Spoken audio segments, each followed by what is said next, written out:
where he's from in Pakistan, the technology is so cheap that every single person in the village, every house in the village has a borehole. Oh. We are digging hole, and then we set the PVC pipe before we start drilling. So this That's is the first step. So this first step is all hand dug. Pretty much, yes, about 3 feet down. So the pipe. Okay, that's up. This is the tripod that we're going to use to start drilling. Now we're getting ready to put the casing in. This is PVC and will come out once the drill or the hole is drilled.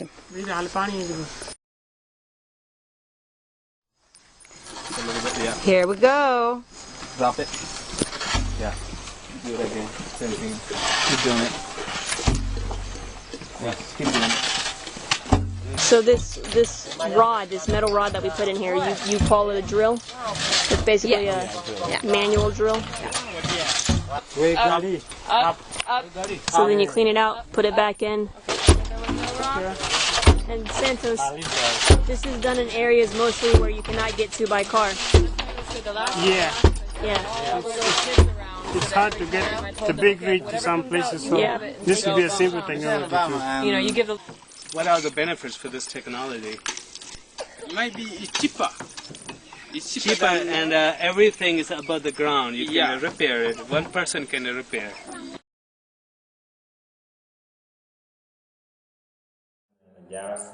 I work for Clearwater Initiative. I'm the country director for Uganda program. About this new technology, I really love it because it saves time and it's cost effective. We had been having challenges with the other types of pumps which are very expensive, and the rural people that we support there are not able to afford that. The reasons being the metallic pipes often rust, and then you need to replace it, clean it in about average 6 to 8 months. You need to be getting new one. So when we have this new technology which uses the PVC, it's buried underground, no need of replacing PVC pipes like for 100 years and over. That saves the need. It really gives a huge assistance to the rural people who cannot afford expensive things. And the target will be like after in each and every 5 households there will be one water pump, which will be helpful then reducing the problems of common diseases related to water activity.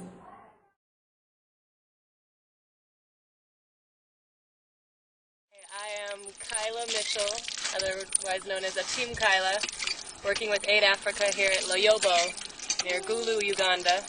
An environmental science major, and this new technology from Pakistan is more sustainable, cleaner because it uses PVC instead of metal, which rusts and brings up sediment.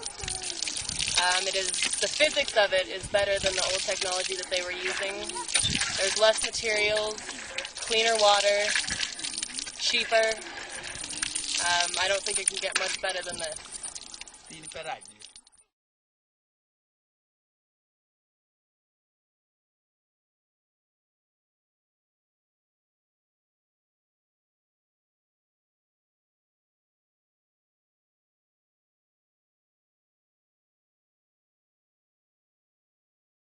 On behalf of Gulu District Local Government, I'm extremely very happy with this new technology which has brought in. With my experience, I've moved across the country, I've not seen this. So I really appreciate this. My humble appeal is we need to look around and see how best we could extend this similar service to other places in the district. We really have crisis of water. And I have loved how costly is to install this one here. Well, thank you. My name is George Ovola, the project manager, water and sanitation with Aid Africa. We are happy that the water has come out. It is a cheap thing.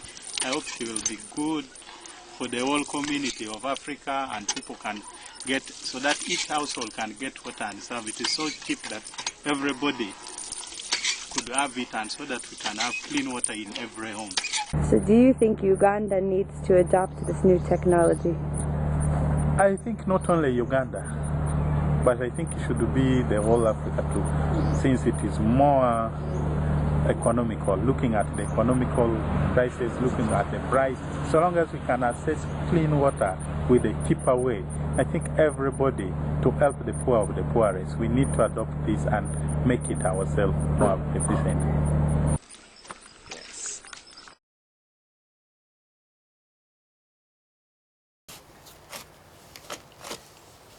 We're in luck because the soil is perfect. Yeah, it is. Isn't that great soil?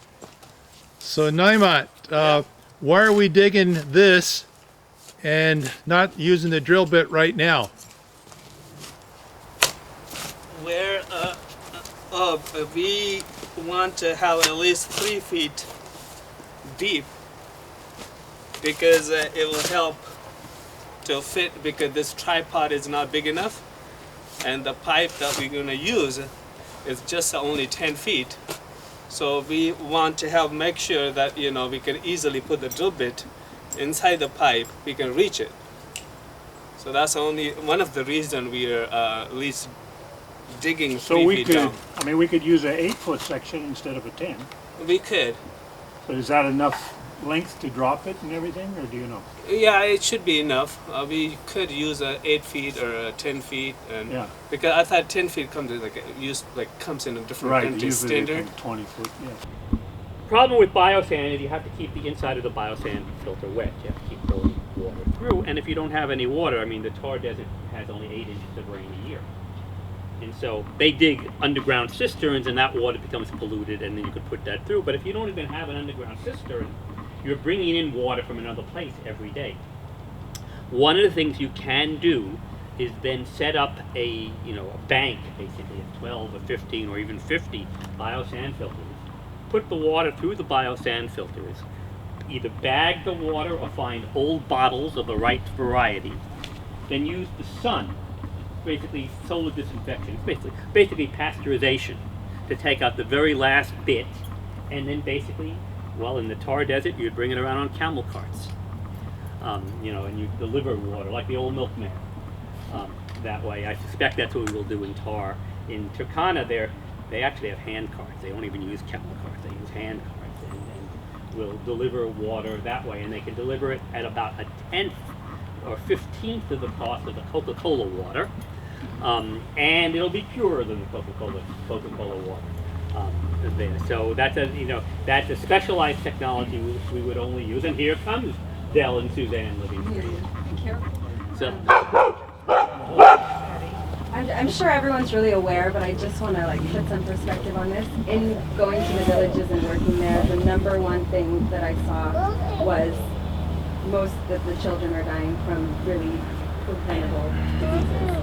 In 25,000 children, for example, in Uganda die a year under 5, for the reason only that they don't have clean drinking water. And so the first demonstration borehole that we put in, they were drinking from a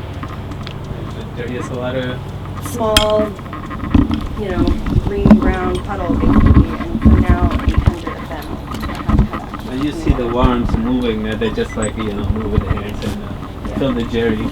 That's how they drink. in 2 of the places where we work in Burundi, for every 1,000 children born, 300 of them die by the age of 5. 80% of them from bad water. So that's it, and I want to welcome Dell Livingston, our honorary chairman, and also we call him the Grand Poobah, and Suzanne Livingston, our board member, and they're the ones who are going to be working in Turkana. We were digging a well. And inside the drill bit is a little flapper, and so Naimat will move the thing so that we can zero in on that one. I'll slowly move in. That would be for wellhead protection. And there's the little flapper. Do we close it? Yes. You're going to walk in it for sure if you don't. Yeah.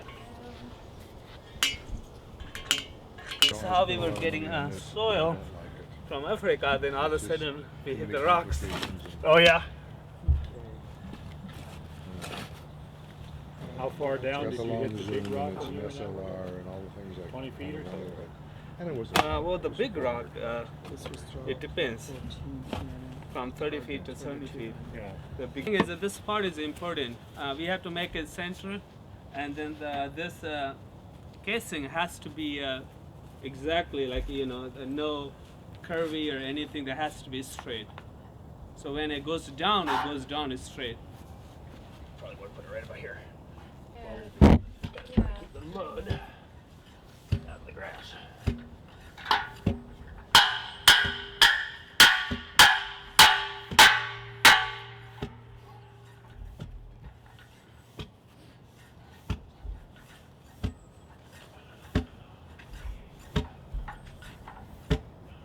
Okay, we can put the pipe. You want to take it?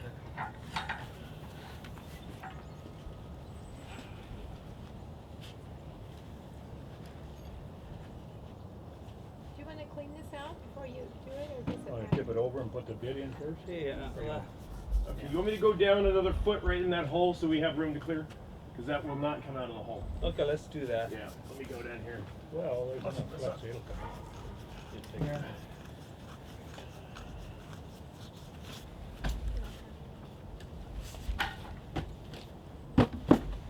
Guess what we hit? Cheese and dinka. Peanut butter. We don't have cheese. I'm joking. I'm joking. We don't have cheese. Who am I looking at? No cheese. So welcome to everybody. And I wanted to start. We'll have, everybody will get to introduce each other. And you can always go inside for food if you're cold. But I think we should start with a prayer in either Noor or Dinka. Who wishes? Noor? Sarah. Sarah, please.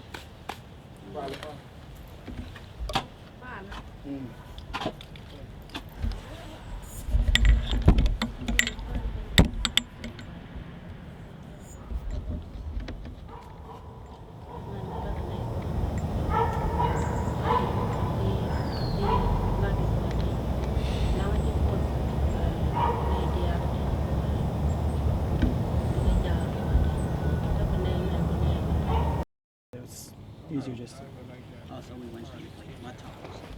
So, Peter, this casing is going to go in the hole, and that bit is going to go through the casing. But we need enough room, that's 10 feet long. We need about the 3.5, 4 feet to be able to empty the dirt out. We need to take that bit out of the top of the casing. So we need it to be about this deep, the hole. So does that make any sense? So do you have to use a casing that long? Which one is bring the casing? So it's like a yum now, then? Come out and dump it out and go down again until it fills up again. Not even close? No, not even close.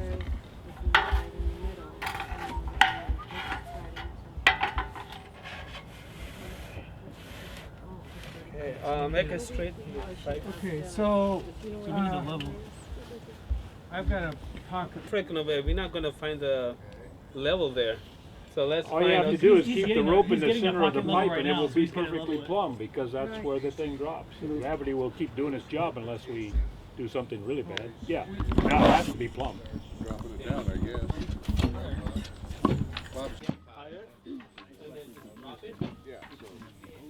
So that's how I know the name, and then I've met you at other big water. Yes.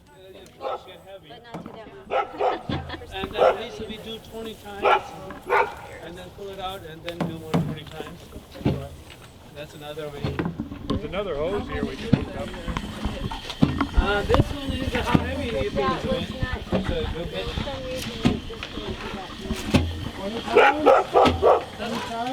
25, I would say. Let's let the other people pull on that thing. Yeah. Let me get some, okay, keep drilling it. Outside, it will even deep down quicker. Hit something that it's not going down anymore. Well, it's going down slow. At least the two people.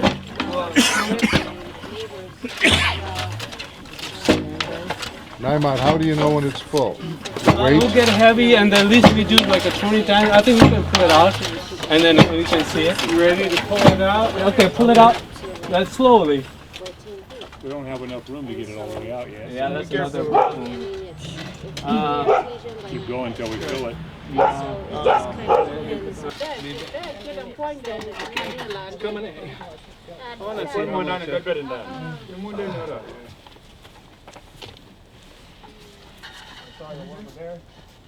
Leave the rope. More Leave slack. the rope. Give us some more slack.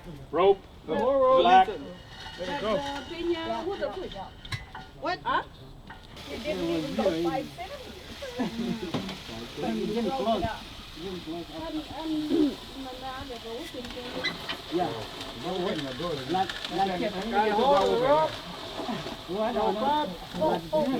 Take up some slack. We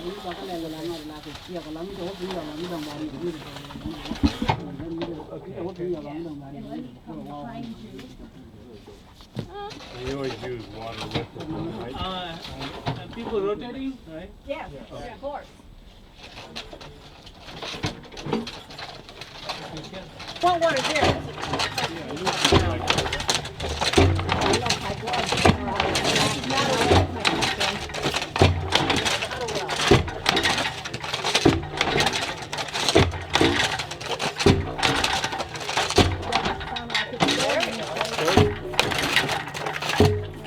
Right there, because it's got the down as far as it works. We got something. We got a bite. My oldest grandson. All right, the fishermen, what did they get? Finance. There's water coming out the bottom. That's an improvement. Right now. Fingers to open. Yeah, I was kind of. See, that can't work. Putting You water gotta in push it with your water finger to will open it. react to what's there. At some point, when you get where you Gotta hit be a water, you'll see more water.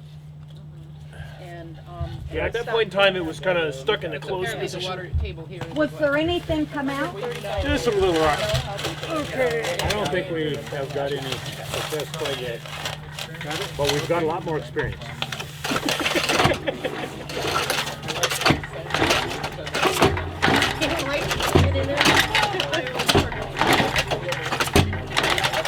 Well, you can drop it down multiple times, but you're still pushing stuff back. You still have, it's kind of like a whistle, you know. And then the third approach is you have a weighted drill or a cutting edge, and you're beating the material into pulverize. You're pulverizing the material. Pull that cutting edge out, and then you put a baler in behind it to lift the material. If the well is really shallow, you could actually, and you had if you had a water source, you could float the stuff out by running a threading tube down, a skinny tube down, and floating stuff out. But you can, 11 feet's really about the most you can do with that without having hydraulics behind it, some kind of a pump to push it. And even then, you'd probably have to have mud mixed into it, some kind of a high amount of How dirt. are you going to take the gravel out? Because we have some gravels down there. Right Yes, and right now we don't have a way to get it out. This one is not taking them out. That's right. That we've been using is called a baler. And a baler is any hollow tubing that goes into a hole and allows the material that you're pushing through to get pushed up one way into this hollow space and hold it so that you can pull it out and dump it out. You use water while you're doing it so that it'll pour out. You don't want it too compacted. We're using a baler here that has a flapper on it that's on a hinge. And the problem we've been having with the hinge is that there's enough sand and grit that's getting in the way. The hinge doesn't always move easily. And the other problem we have is that in order to make sure that the flap didn't open too far and get stuck, we've made the hole narrower and it's getting caught on rocks. So we're not able to get the rocks in here. Another approach would use a similar piece like this, only instead of being hollow, it would be full with cement, so it'd be very heavy, and on the end would be a cutting edge, either a star of welded metal, that's one way they do it, that just pounds it, or a traditional drill bit which has kind of a cone shape. And by using the weight of the cement behind it, you pound the ground and you pulverize the material in front of it, pull this out, and then put in a baler to lift that material out. Whenever you're going to lift material, it has to be wet in the hole, because that's the only way you can keep it moving into the baler. So then when you lift it up, the water drains out, closing the bale, and the material's stuck behind the flapper or the bale. Did that help? Mm-hmm. And the front end is either like a Phillips screwdriver head. You've basically made a welded piece that fits on the top of on an end, and it beats it. And what naturally happens is when you pull it up, it twists a little bit. So every time it falls, it twists and falls and twists and pries. So just like if you use a rock bar to pound a hole for, it's the same process. You're just putting behind it. But what you want is as much weight behind it as possible, so that it does as much work as it can. So is it what we're going to try out now? We don't have one of those here to do. Boy, I'm not sure. You can get the gravel out, Yeah, right. but with none of the technology we have in Africa. Let's put it that way. With piped water, you can float the gravel out, but we don't have that. We don't have water pressure. Ow! You just lift one or you place all of that. No wonder those kids make so much money on the oil fields. This is okay. There.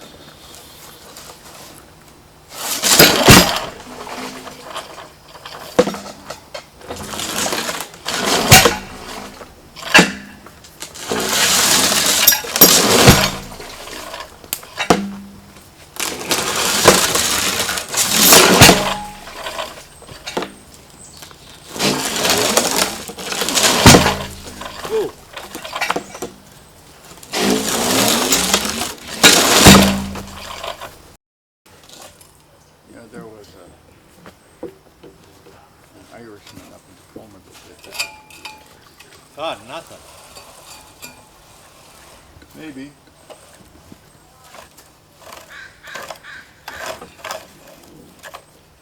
Really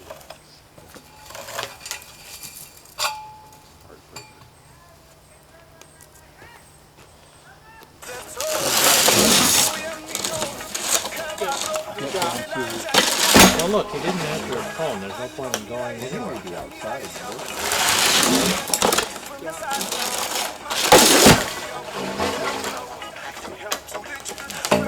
Oh. Well, we got a situation here. Medium rare.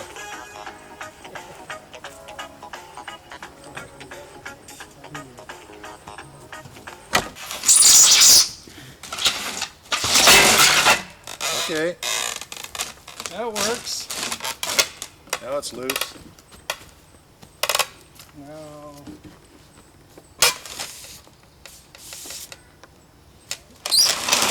It's gonna have to come out that way now. Anyway. So let me lift it up and see if I can get it this way. Here.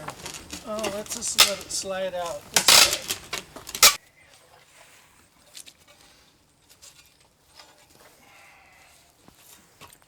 And back, no. Back.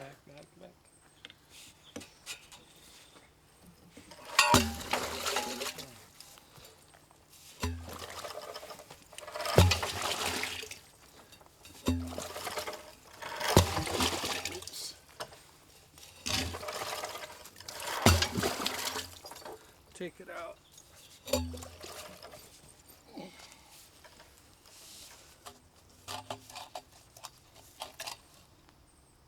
Go.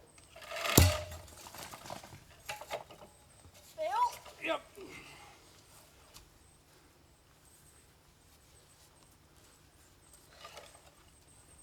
Down.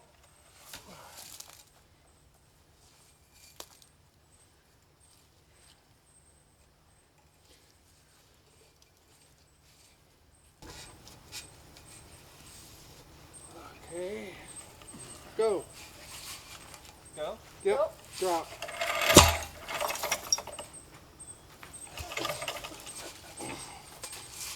Go. I'll just let you grab. Ready? Yep, got it. There we are. Thanks. Oh, it It's sounds really like, easy yeah. to go in like a sort of No, a I'm not gonna- spiral I don't do fashion. You're not going to have watermelon. Openings down to the French Revolution. Okay. So, Abraham, do you have some watermelon? I got my built-in bowl. Yeah, Yes. you're lucky. Well, that just Fracking a watermelon. Fracking? This must be really sweet when they claim it's candy. Use your hand. Yeah, so do I. Sweetest candy? Okay. It's so sweet. There you go. Where do the watermelons go, huh? come from? California? Thank you. A spoon or fork? I guess a fork. It just says product hands, of USA. whatever. Here, We'll have a spoon. There. Okay, no. Okay, you got a bowl or Well, plate? I think here. Well, do you have weak hands again? Yeah. Okay. Oh, those are heavy. That's what I said. Here, you want to drop her down? Okay, There's going to be another Go ahead and one. pass it down to some people that want to grab the first bite. Oh, dear Lord. Thank you. Watermelon. Let's see, this is mine. Take it. This is all clean, so I'll just remember. Another slice coming. Oh, what happened Oh, to the tray? So just pass them down. Pass them on down. This will be. And those that want a smaller portion. This will be the Maddie stuff. Okay, here. All this can go to Maddie. Smaller portion. Thank you very much. All right, we're out here working for our third little experiment. Back in February, we tried this bit with without any well casing at all, and it was rather all over the place. Big wide hole. This time we used a 6-inch PVC well casing. It's not big enough. In talking with Naimat beforehand, we should have had something that was more like a 8-inch well casing, which I think is altogether too big. I'd like to rather step down the size of the bit to a 3 or 4 inch diameter. This one I believe is 5 3/4 inches in diameter. It's big, it's extremely heavy. It'll wear somebody out in short order. We were also discussing a need for possibly a second pulley down at the ground to run this through, and then it would be much easier to get several people on the rope pulling and dropping, as opposed to just 1 or 2 people being able to work the rope back and forth at a angle that's workable. What we did have successful was we reached a gravel layer at about a 4-foot depth, and we were pulling up some nice sized stones out of this, which I was impressed with. Sample of the rocks that came up from the Big Dig 3. And the largest rock. When Naimat was talking about doing this in Uganda, I seem to recall him saying that the well casing had threads on the inside, and they joined it with a short pipe nipple, so that way the outer edges of the PVC well casing was smooth and be able to pull it up after the fact. I want to see that done. I have not seen that here in America. Also, the pipe sizes he was talking about 3-inch and 5-inch. Well, here in America they don't make 5-inch diameter pipe. So is this something in a European or a metric dimension? That's yet to be answered. So I think that's it on Big Dig 3. We've got the, let it down here, Noah. We've got a breaker bit here with some teeth on it. to break up some rock. That may or may not be good. Abraham suggested mounting teeth like this right here on our baler bit with the hinged end on it, which could be advantageous. But I would just really like to see or speak with the people from Pakistan that are doing this on a regular basis and find out what obstacles they are encountering and what they're doing to remedy it.